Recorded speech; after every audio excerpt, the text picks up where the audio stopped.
उज्जैन के महाकाल मंदिर के गर्भगृह में सोमवार सुबह आग लगने के मामले की मजिस्ट्रियल जांच शुरू हो गई है। कलेक्टर नीरज सिंह ने 3 दिन में रिपोर्ट मिलने की बात कही है। कलेक्टर ने मीडिया से चर्चा करते हुए जांच के महत्वपूर्ण बिंदुओं की जानकारी दी। उन्होंने बताया कि मजिस्ट्रेट जांच में 3 सदस्य नियुक्त किए गए हैं। घटना क्यों हुई, क्या कारण था, कैसे बचा जा सकता था, घटना की पुनरावृत्ति न हो, इन बातों पर जांच होगी। महाकाल मंदिर में वर्ष भर होने वाले आयोजनों की भी समीक्षा होगी। इसके अलावा महाकाल मंदिर के गर्भगृह में पुजारी, पंडित और पुरोहितों की संख्या तय की जाएगी। इसके अलावा महाकाल मंदिर के गर्भगृह में पुजारी, पंडित और पुरोहितों की संख्या भी तय की जाएगी। जांच समिति घटना के पहले की वीडियो देखेगी। आगजनी के पहले क्या क्या सामग्री गर्भगृह में पहुंची, कौन लेकर आया, किन कारणों से आग लगी, गुलाल से आग लगी है या किसी अन्य सामग्री से, ताकि आने वाले समय में किन किन सामग्रियों को गर्भगृह के अंदर लाया जाएगा और किन सामग्रियों को प्रतिबंधित किया जाएगा। साथ ही जिस गुलाल का प्रयोग हुआ क्या वो ज्वलनशील था, इसकी भी जांच के लिए एक्सपर्ट बुलाए गए हैं। सैंपल भी ले लिए गए हैं। एक्सपर्ट ये पता लगाएंगे कि आग तुरंत लगी और बुझ गई, ये कैसे हुआ। इसके अलावा मंदिर में गुलाल कौन लेकर आया, ये जांच समिति पता करेगी। यह संभव है कि कुछ सामग्री ऐसी भी पहुंची है जो मंदिर समिति द्वारा उपलब्ध नहीं कराई गई हो। यदि कोई खुद अपनी मर्जी से लाया है तो वो दोषी होगा, उसे मंदिर में प्रतिबंधित किया जाएगा। वहीं जांच समिति ने गुलाल व जले हुए पर्दे का भी सैंपल लिया है। वीडियो के माध्यम से यह पता किया जा रहा है कि कौन कौन सी सामग्री गर्भगृह में पहुंची थी। महाकाल की कृपा से कोई बड़ी घटना नहीं हुई, किसी कैजुअल्टी नहीं हुई, लेकिन जो भी हुआ है सरकार ने इस पर प्रशासन के माध्यम से चर्चा करके निर्णय लिया कि मजिस्ट्रेट जांच होना चाहिए। प्रधानमंत्री, माननीय गृह मंत्री, माननीय राष्ट्रपति जी सभी से मेरी फोन पर चर्चा हुई। सबने पूरी घटना की जानकारी भी ली है और इस घटना पे घायलों के साथ संवेदना व्यक्त की है। और कुल मिलाकर के जैसे सरकार की जो मंशा है उसके साथ माननीय प्रधानमंत्री ने कहा कि पूरी जांच भी कराइए।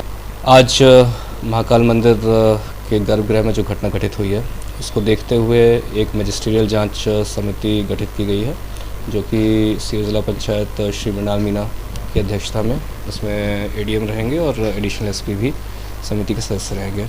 ये समिति इस घटना के बारे में जांच करेगी कि घटना क्यों हुई, किन कारणों से हुई, कैसे इससे बचा जा सकता था। इसके साथ ही साथ ऐसी घटनाओं की पुनरावृत्ति ना हो, और इसके साथ ही साथ पूरे वर्ष भर जो आयोजन मंदिर के अंदर होते हैं, जो विभिन्न पर्वों को मनाया जाता है, जिन तरीक़ों से मनाया जाता है, उसकी क्या एसओपी हो सकती है, क्या व्यवस्थाएं उसमें की जानी चाहिए, इसकी पूरी समीक्षा करके ये समिति प्रस्तुत करेगी, ताकि एक जाहिर रूप से इंटीग्रेटेड रूप से ये देखा जा सके कि आगे कभी ऐसी घटनाएं ना हो। सर, इसे गर्भगृह में देखा गया है कि यूँ अमूमन 2, 5, 10 पुजारी रहते हैं, परंतु पर्वों में 30, 40, 50 तक संख्या रहती है, गर्भगृह छोटा है, इस पर क्या? देखिए, निश्चित तौर पर इन सभी चीज़ों को रेगुलेट करने की आवश्यकता है। ये जो घटना हुई है ये हमारे लिए एक संकेतक है कि हमें आगे के लिए सतर्क रहते हुए इन सभी विषयों को और रेगुलेट करना होगा और ये सुनिश्चित करना होगा कि सीमित संख्या में और लोग वहाँ पर जाएं और जो सामग्री भी गर्भगृह में उपयोग हो रही है वो भी जो है प्रॉपर ऑथेंटिकेटेड हो और जांच के पश्चात ही जाए। क्योंकि 5:50 की यह घटना है, उसके पहले के जो वीडियो सामने आ रहे हैं, जो भस्माती जब चल रही थी तब गुलाल और अन्य सामग्री जो डालने के आधुनिक उपकरण देखे गए हैं, जिसमें कुछ एयर वाले उपकरण हैं, इन सब बिंदुओं पर भी क्या जांच है? देखिए, इसके लिए पूरी जांच समिति जो गठित की गई है वो पूरे वीडियोस भी देखेगी, ये भी देखेगी कि आखिर किन कारणों से ये आग लगी, क्या गुलाल के कारण लगी या जो है किसी अन्य कारण से लगी। ये सारी चीज़ें देखते हुए वो अपनी रिकमेंडेशंस देगी ताकि किन चीज़ों को वहाँ पर अलाउ करना है, किस प्रकार की सामग्री को अलाउ करना है, किस प्रकार की सामग्री को प्रतिबंधित करना है, इस पर पूरा निर्णय लिया जा सके।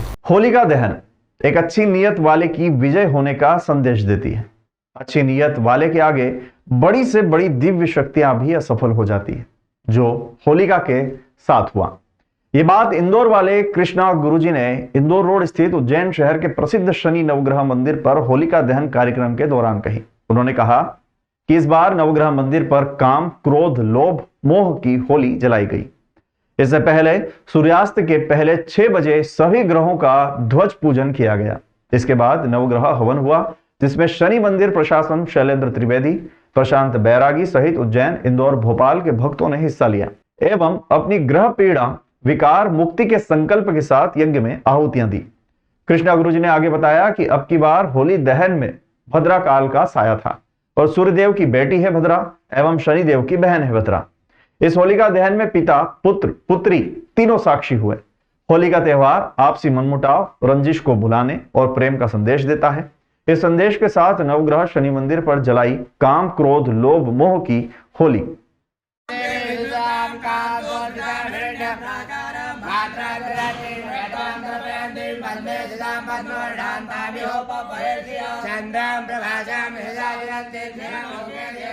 पास में भैया शनिदेव को प्रणाम करिएगा। ओम शन्नो देवी लक्ष्मयावो भवन्तु वेदये शन्नो रविस्वरन्नः विप्रभूत चरतामहं ने गच्छगीरम्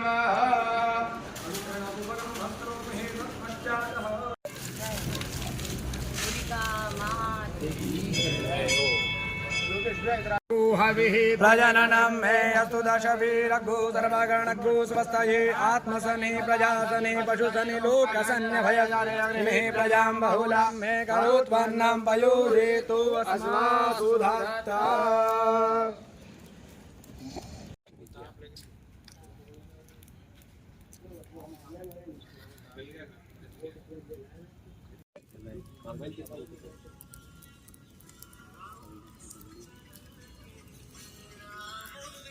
आज हमने न शनि नवग्रह मंदिर त्रिवेणी में होली का दहन इस वर्ष भी किया।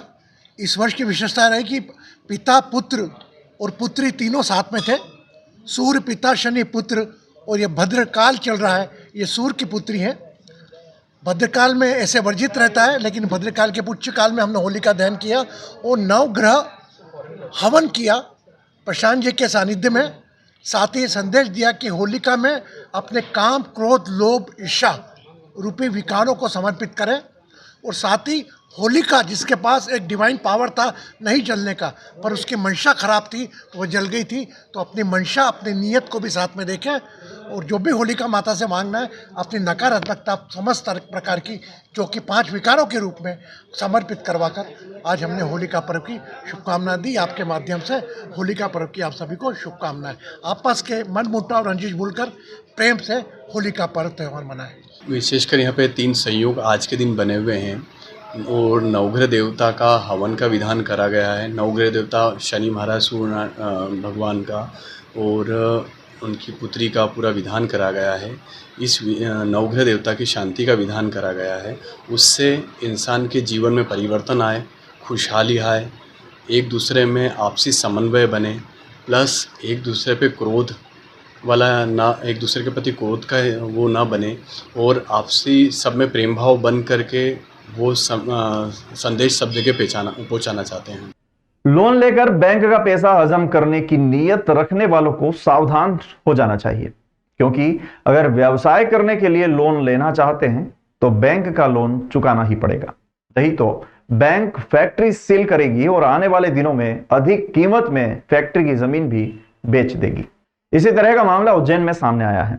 इंडियन ओवरसीज बैंक के विपिन सातोरिया ने जानकारी दी। उन्होंने बताया कि बैंक ने 2016 में फैज मोहम्मद नामक व्यापारी को 1 करोड़ का लोन फैक्ट्री खोलने के लिए दिया था। व्यापारी फैज मोहम्मद ने धतरावदा में फैक्ट्री खोली थी, लेकिन पिछले 1 साल से वो बैंक की किस्तें नहीं भर रहा है।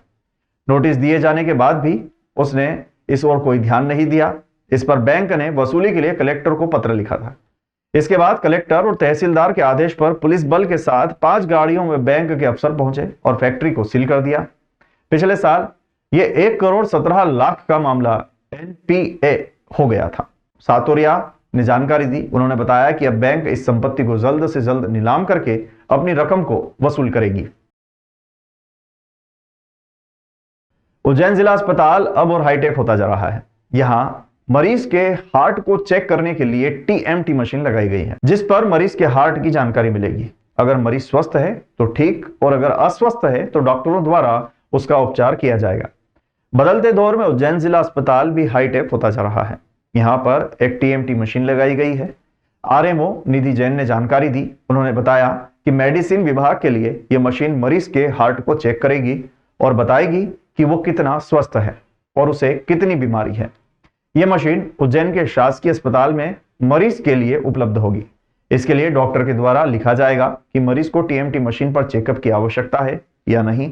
डॉक्टर की निगरानी में मरीज को मशीन पर पैदल चलाया जाएगा, जिससे मरीज के हार्ट की जानकारी आसानी से लग सकेगी। अगर हार्ट स्वस्थ हुआ तो ठीक, और अगर अस्वस्थ हुआ तो डॉक्टरों द्वारा मरीज का उपचार किया जाएगा। इस मशीन के आने से उज्जैन जिला अस्पताल आधुनिक होता हुआ नजर आ रहा है, जिससे मरीजों को अब इधर उधर नहीं जाना पड़ेगा। एक ही स्थान पर मरीज के हार्ट चेकअप हो जाएंगे। टीएमटी मशीन जो है मेडिसिन विभाग के लिए मिली है। इससे हार्ट की क्षमता का पता करते हैं कि हार्ट कितना क्षमता से काम कर रहा है। हमने इसके लिए अलग से हमारा इंचार्ज को जिम्मेदारी दी हुई है, और इसके लिए जो सामान ज़रूरी था वो अभी अवेलेबल करवा दिया है।